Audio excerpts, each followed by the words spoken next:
Hey, it's Zach from The Zone on WQHS Radio. On April 17th, I went to the Sixers-Pacers game as a member of the media, and I was able to gather some short interviews for our listeners. They're each pretty short, but I think they come together to paint a pretty good picture of what's going on in an NBA player's mind before and after a game. The first interview I'll play for you is with Darren Collison. Hey, thanks a lot for taking the time. So I know it's doubtful that you'll play tonight. Maybe you will, maybe you won't. But, if you play on Saturday, what's it like going up against a guy like Drew Holiday that you played with in college? It's fun. It's always fun playing against, your former teammates. He's a good player, real good player for, how young he is. And, every time I get a chance to play any of these players, I'm always up for the challenge. Yeah, and, making the decision tonight to play or not, how do you balance your health with, what's important to the team? I think it's everybody's decision. It's my decision, the team decision, coach's decision, and it's where we're at. I think we're in a good enough position where we're winning games where, I don't have to jeopardize anything, but at the same time, I have to keep in mind that we still got to finish this thing out. Thanks a lot, Darren. Now, Darren didn't end up playing, but his teammate Tyler Hansbrough did, and that's the next interview that I'll play for you. So you're known as one of the most hardworking and tenacious players in the league. How do you keep up that type of effort every single night? You just gotta have the energy, know what you do. Been doing it for a while, so just have to go out there with the same mindset every night. It's difficult, but it's part of my game. Right, exactly. You were a huge star at UNC. Now you're a contributing member on a playoff team. What's the difference like there? Well, college and NBA is pretty. Comparing that, it's pretty hard to do. It's so different, but we're doing great this season.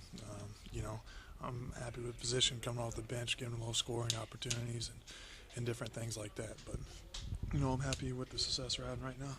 Thanks a lot, Tyler. Many of you have probably never heard of Lance Stevenson, and that's because he doesn't get much playing time in the NBA. But back in the day, he was a true star at Lincoln. And I'm from New York City, so I definitely wanted to interview him. I grew up in New York like you, and I was going to high school the same time you were. I remember you being a big star. What is the transition like, being a star in New York to, being a real NBA player now? It's great. Just learning the new stuff, trying to get on the court, trying to play within the team, and just learning every day and try to get better. Thanks a lot, Lance. The last Pacers pregame interview that I'll play for you is with their coach, Frank Vogel, who seemed like a really nice guy and gave me the time to ask him a one-on-one question. Back to that belief factor that you were talking about with such a young team, now that you've clinched the playoffs, is there such thing as overconfidence at this point, do you think? I don't think so. There's obviously such a thing, but I don't feel like our guys have that. I think they have a situation where they're confident, but they recognize there's still teams that have better records than us and are better than us. So I don't think it's much of a factor. Thanks a lot, Coach Vogel. Pre-game, I only had time to ask one Sixers player question, and that was Jody Meeks. So I know you played your college ball at Kentucky, and I was wondering just how you felt seeing them win it all this year. Yeah, I was happy for them. I know Kentucky fans have been waiting a long time to get another national championship, so I was happy for them. What type of pros do you think guys like Davis and Kid Gilchrist will make? Yeah, I think they'll be, really good. They're very talented, but see, it'll be interesting to see how it translates to the NBA game. But I think they'll be fine. Thanks a lot, Jody. After a tough loss to the Pacers, I headed to the Sixers locker room, where my first interview was with Drew Holiday.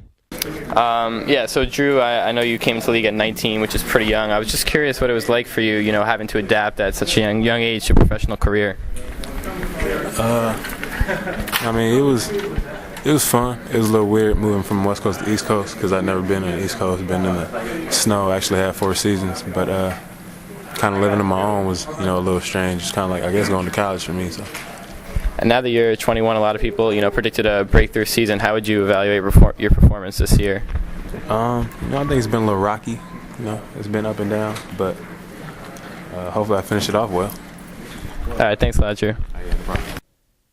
My last Sixers interview was with Lavoy Allen, hometown hero from Temple. So I go to school at Penn here, and I know you went to Temple. What is it like, playing in the same town that you went to college in? It's pretty good. A lot of fan support. Family and friends are still here, so it's been a good experience. All right, thanks a lot. Things were starting to wind down at the arena, but I still had time to go to the Pacers locker room to try to interview a few more players. Guys were clowning around in there, but I still managed to approach Roy Hibbert and ask him a quick question. Here with Roy Hibbert. So what did it mean to you to be an All-Star this year? I mean, it was a nice feeling. You know, it's an individual accomplishment, you know, for some people, but I feel like my teammates really helped me out. You know, everybody, coaches. You know, so I was very appreciative of all the help my teammates gave me this year. All right, thanks a lot, man. Yeah. Just one question.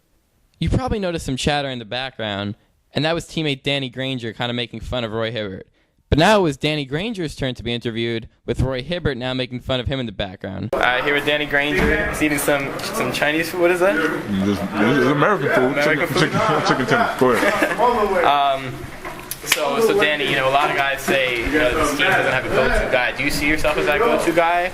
Or, you know, how do you see your role on this team? I rebound. I steal Roy's. You know, I shoot, I rebound, steal Roy rebounds. You know, and if I'm open, I shoot it, you know. If I'm not, I pass it. You got a couple ways. You got the 180. Big shot. There you go. I shoot it. Well, if I'm open, I shoot it. If I don't, I pass it. That's all I got to say, yo. All right, thanks, Danny. That's all I have for now, but it was an amazing experience, and I hope to be able to bring more interviews like this to you in the future.